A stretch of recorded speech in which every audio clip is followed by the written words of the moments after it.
This is going to be a little demo on how to do a transparent glaze for lace or some type of sheer fabric over top of a dark background. So I've based the little ghost piece in black, and I've transferred the pattern lines with some white graphite. And this is going to be a little ribbon bow around her neck, so I painted that in white. So I've got some white paint and a little bit of glazing mix that I use, which is a mix of glazing medium and extender. So I usually put that on with a clean brush. I just want a very light coat of that. So I'm just going to use this flat brush and brush that over the surface here.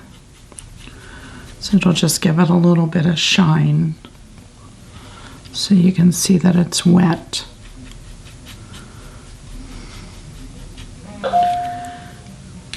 And then we're going to use a large angle brush. I've got a 3/4 inch Royal Fusion brush here, and I'm going to put a little bit of that glazing medium on the brush and work it into the bristles so that it's not all gooped on the end. You just want it to be evenly distributed like water. Then I'm going to pick up a little bit of white paint. See if I'll do it over top of this red here so you can see it. And I'm just gonna side load the brush with white paint into that glazing mix. And then because our surface is still a little damp with the glazing mix on the surface, I'm going to just come along and float that around the edges here.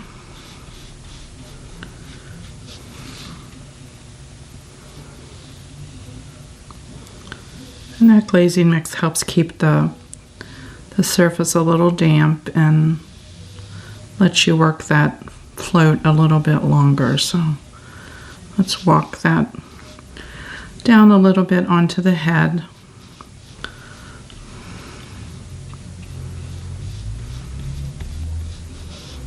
So I'm brushing it across in little short strokes and coming back and smoothing it out with one longer stroke over top of it.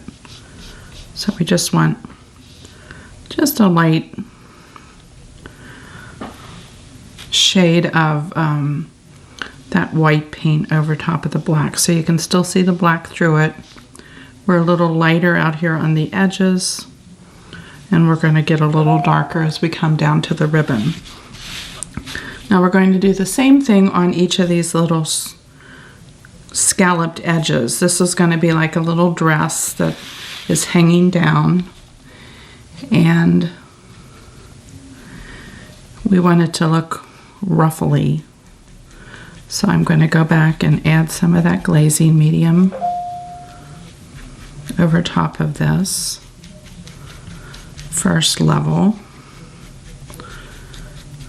And again, we're going to use the same brush, and I'm not even bothering to clean it out. I'm just going to reload a little bit of the white into the brush. And the first thing we want to do is come along and float along that bottom edge. So we're just going to scallop up and down. That'll give us a nice little ruffly effect. Like she's got like an organdy dress on.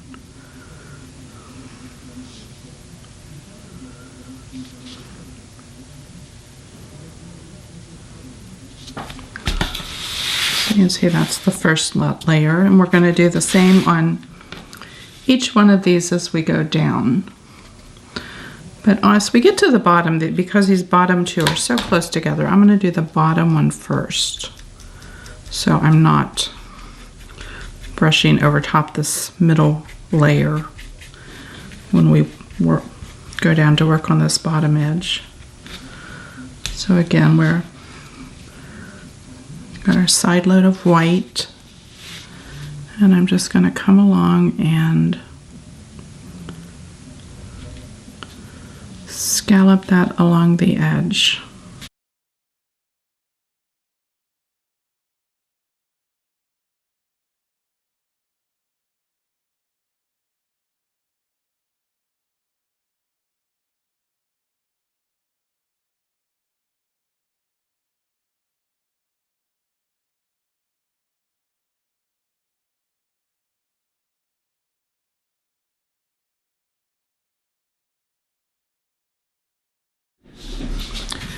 I force dried our first layer with a hairdryer so that we can move ahead a little quickly. And the next thing we're going to do is switch to a little smaller brush. And I'm going to use this 3/8 inch angle. And I dampen the brush first with a little bit of water. Just make sure there's not a lot in it. You don't want it drippy. So I'll just wipe that off on a paper towel a little bit. Then I'm going to, again, pick up the glazing medium on the brush and work that into the bristles. And then we're going to go back and side load this one with some white paint again. You want to try to keep that edge clean. And to give this the effect of, you know, more gathers and stuff, we're going to start working some little white shadows from the edges of our ruffles up to the next layer. So let's start here at the bottom, and we'll just lightly pull these up, and you can soften these out with a, say, like a little mop brush or something. Soften the ends of those out. But you want to, I'm starting at like where these little ruffles kind of curve up, and then I'm going to start at each one and pull it towards the next layer. And you want to kind of angle them in so they're all going towards the center. They're going to fan out here.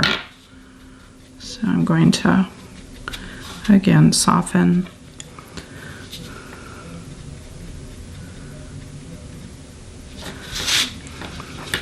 those folds.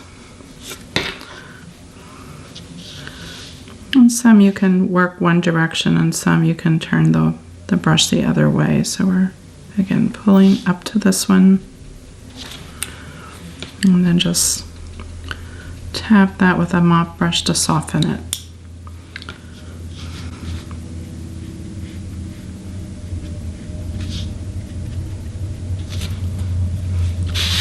And on some of these wider ones, you can actually go on, flip your brush over and meet them in the center. And then tap at the center to soften those, so you'll get a, so you have the white shading on either side. Let's, now as we get to the middle, these are going to go more straight up towards the center. You're not going to angle them quite so much.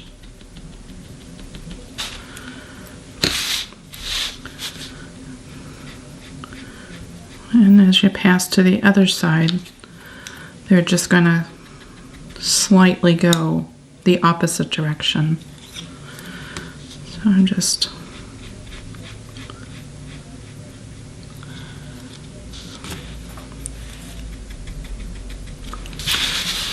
maybe if I put this straight, you can tell that. See, these were angling in this way, and as we come to the center, they're a little straighter, and as we move to the opposite side, they're going to fan back the other direction.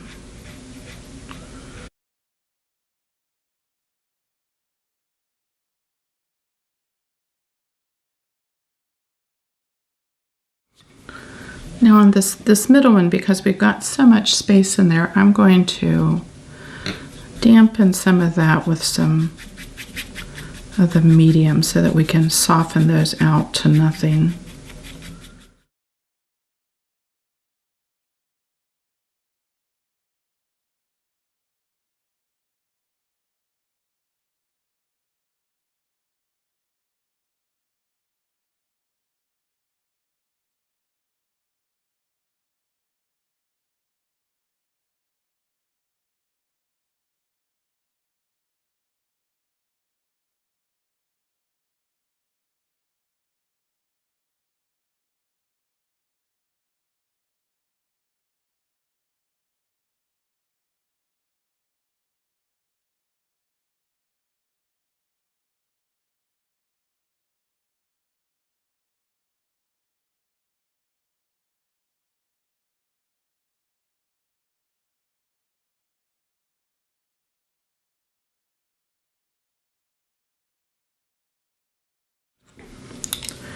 So then this layer down here seems to be dry, so we can go back and just add a few little soft ones in between, just to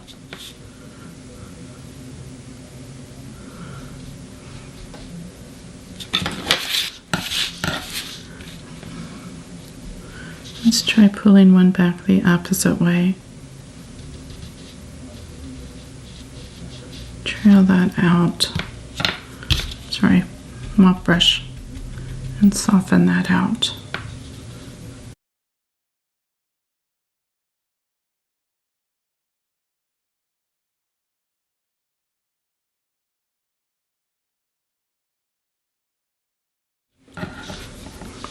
You know, so you can put as many little gathers in as you want.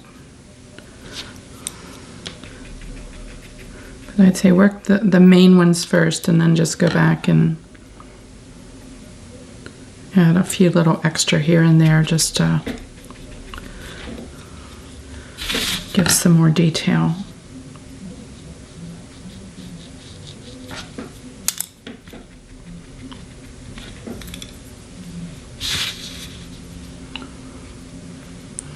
If your paint starts getting too dry, just pick up a little bit of the medium.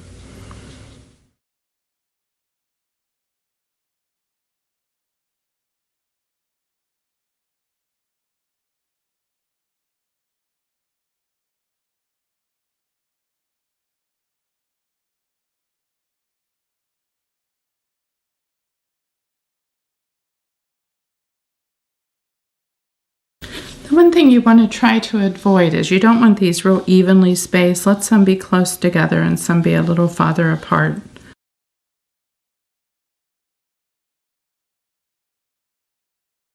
You can see that. You're going to do the same thing for this layer of ruffles.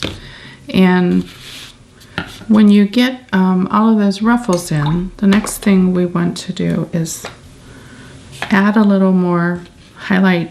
Well, we haven't added any, so we want to add some highlight to the ends of these arms.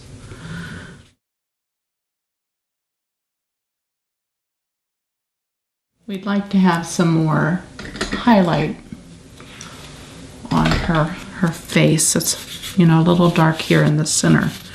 So I'm going to use this round natural bristle brush, and I'm going to dry brush some white.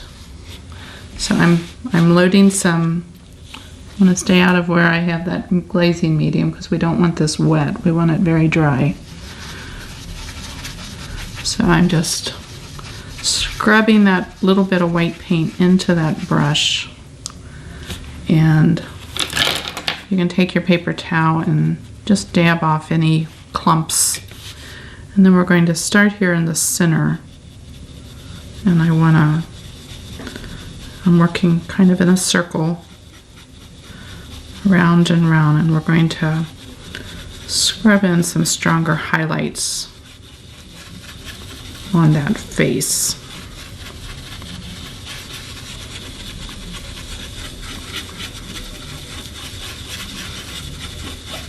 And you want to keep this the brightest area to the center, so we're going to concentrate there in the middle and just lighten up as you move outward. And we can keep a little shadow here down where the ribbon is going to be around the neck. So I'm going to pick up a little more paint.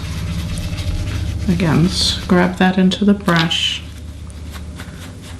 Brush any excess off on a paper towel, because you'd want to keep this very smooth. You don't want any clumps if possible. And then we're going to start building up that highlight in the center of the face.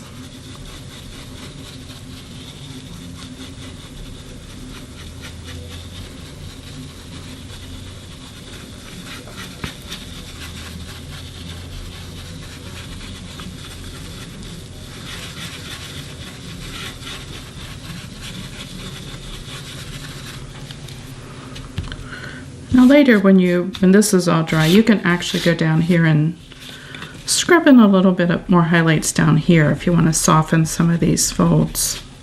I want to be careful because I don't know how dry this is, but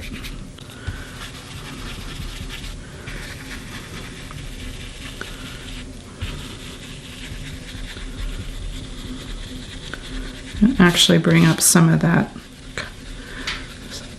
cover up some of that black so it's more misty looking.